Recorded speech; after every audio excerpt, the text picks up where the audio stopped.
Hi అందరికీ. వసంతం కోసం కోయిలు ఎదురు చూడాలి. తానే వసంతాన్ని సృష్టించి చెట్టు మీద కూర్చుని కూయాలని అనుకోకూడదు.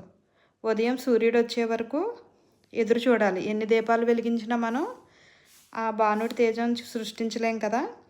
అలాగే మనం ఎన్ని అనుకున్నా కూడా మన ఆలోచనలకు ఒక హద్దు ఉంటుంది. గొప్పగా ఊహించడం కూడా సరిగ్గా చేయలేం.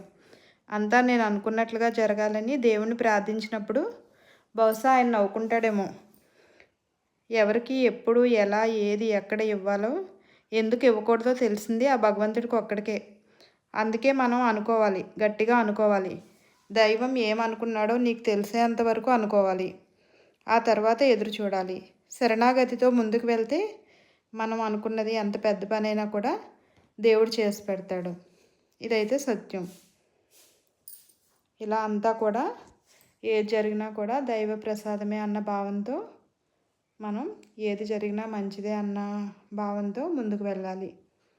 బాయ్ అండి.